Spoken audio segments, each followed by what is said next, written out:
بعد تیسرا یہاں پر جو مسالہ استعمال کیا گیا ہے، لکھا گیا خوشبودار اگر جو ہے ایک تھوڑا لمبا سا ایک پودا ہوتا ہے جہاں سے اس کو لیا جاتا ہے، اور اس کا استعمال اکثر جو ہے ناپنے کے لیے، میئرمنٹ کے لیے اس کو استعمال کیا جاتا ہے۔ ہمیں اس چیز کو سیکھنا ہے کہ یہ اگر جو ہے یہ کسی چیز کو بیلنس کرنے کے لیے استعمال کیا جاتا ہے، اس کو صحیح حساب میں لانے کے لیے۔ اس مسالے کا بھی اس پاک تیل میں ہونا ضروری ہے۔ خوشبودار اگر ہمیں یہ سکھاتا ہے کہ ہماری زندگی پر جب رول کس کا مسا ہوگا تو وہ ہمیں بیلنس رکھے گا۔ کیا رکھے گا؟ وہ ہمیں بیلنس رکھے گا، وہ ہماری زندگی کو گھٹنے نہیں بلکہ بڑھنے دے گا۔ آج بہت سارے لوگ ہیں جن کی روحانی زندگی بیلنس نہیں ہے، وہ روحانی زندگی کے اندر دن بہ دن کمزور ہوتے جا رہے ہیں۔ شیطانی قوتوں کا جو حملہ ان کی زندگیوں پر ہوتا ہے، اس کے اندر اپنے آپ کو قائم نہیں رکھ پا رہے۔ اس لیے آپ کو بتا رہا ہوں، ایسی حالت میں آپ کو رول کس کے مسا کی ضرورت ہے، اور یہ مسالہ جو ہے یہ پھر آپ کو بیلنس رکھتا ہے۔ آزمائش کے وقت میں یہ آپ کو آزمائش میں گرنے نہیں دے گا، بلکہ یہ آزمائشوں پر آپ کو غلبہ دے گا۔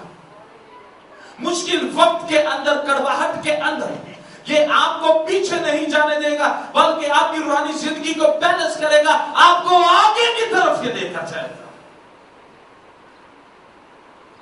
ہمیں اپنی روحانی زندگی کو بیلنس کرنے کی ضرورت ہے، اور بیلنس سے مراد کیا ہے؟ اگر آپ انسانوں کو زیادہ وقت دیتے ہیں تو ان سے زیادہ وقت خدا کو دیں۔ جسمانی باتیں بولتے ہیں تو ان کو بولنا بند کریں، اپنی زبان سے یسوع کی پرستش کرنا شروع کریں۔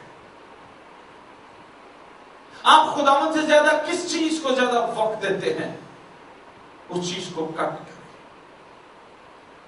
آپ کے سامنے سب سے زیادہ ترجیحی بات خداوند ہونا چاہیے اور کوئی چیز نہیں ہونی چاہیے۔ اس لیے اپنی روحانی زندگی کو آپ بیلنس کریں۔ یاد رکھیں، جو لوگ خداوند کو وقت نہیں دیتا، خداوند کے لیے کچھ نہیں کرتا۔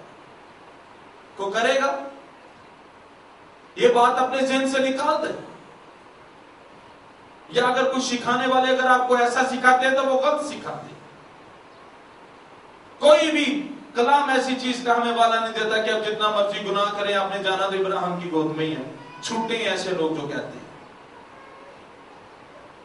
غلط تعلیم دیتے ہیں ایسے لوگ۔ کوئی گناہ کرنے والا شخص ابراہیم کی گود میں نہیں جا سکتا۔ ابراہیم کی گود کیا ہے؟ خدا کی حضوری۔ اس لیے اب اپنے آپ کو بدلیں۔ حضوری میں جانے کے لیے ایک ہی شرط ہے، اور وہ یہ ہے کہ ہم یسوع کے خون سے اپنے آپ کو دھوئیں، راست باز ہوں، اس کے بعد ہماری جگہ خدا کی بادشاہی میں ہوگی۔ اس کے بعد چوتھا مسئلہ جو ہے وہ ہے تج، اور تج کا مطلب ہے اپنے آپ کو جھکانا، اپنے آپ کو حلیم بنانا۔ اگر آپ اپنی زندگی کو آگے بڑھتا ہوا دیکھنا چاہتے ہیں تو کلام کا ایک اصول بیان کیا گیا ہے۔ اگر کوئی اپنے آپ کو بڑا بنانا چاہتا ہے تو وہ پہلے اپنے آپ کو کیا بنائے؟ چھوٹا بنائے۔ نیکودیمس جیسے کہتا ہے، کیا انسان پھر سے ماں کے پیٹ میں جائے گا؟ آپ یہ کہیں کہ کیا میں 60 سال کا ہو گیا پھر 10 سال کا ہو جاؤں؟ آپ نے اپنے آپ کو نہ عمر میں چھوٹا بنانا ہے، نہ آپ نے اپنے آپ کو اپنے قد میں چھوٹا بنانا ہے، نہ آپ نے اپنے آپ کو اپنی صحت میں چھوٹا بنانا ہے۔ آپ نے اپنے آپ کو جسمانیت کے اندر بالکل چھوٹا کرنا ہے۔ اپنے اندر سے جسمانیت کو نکالنا ہے، پرانی انسانیت کو اتارنا ہے۔ کبھی آپ نے ایک لباس کے پہنے ہوئے کوئی اوپر لباس کبھی پہنا ہے؟ یا آپ کہیں کہ میں لباس پہ لباس پہنتا جاؤں. ایسا نہیں ہو سکتا. نئی انسانیت کا لباس پہننے کے لیے آپ کو پرانی انسانیت کا لباس اتارنا.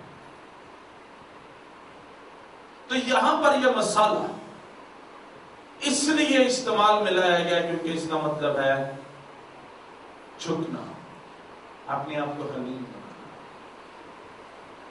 آپ ایک طرف روح القدس کے مسح کا اپنی زندگی پر دعویٰ کریں اور اس مسالے کا کوئی رنگ بھی آپ کے اندر نظر نہ آئے، تو آپ کیسے دعویٰ کرتے ہیں کہ آپ کے اوپر روح القدس کا مسح ہے؟ دار چینی کی خوشبو ہی آپ کے اندر سے نہیں آتی. تو یہاں پر یہ جو مسالہ ہے یہ ہماری جسمانیت سے ہمیں نکالنے کے لیے ہماری مدد کرتا ہے. پانچواں جو یہاں پر استعمال کیا گیا ہے وہ کیا ہے؟ زیتون کا تیل. اب جو زیتون کے تیل کا جب ذکر کیا گیا ہے تو زیتون کے تیل کا مطلب ہے چمک پیدا کرنا. کیا ہے؟ چمک پیدا کرنا. پھر زیتون کے تیل کا دوسرا مطلب ہے وہ ہے خوشی. کیا ہے؟ خوشی.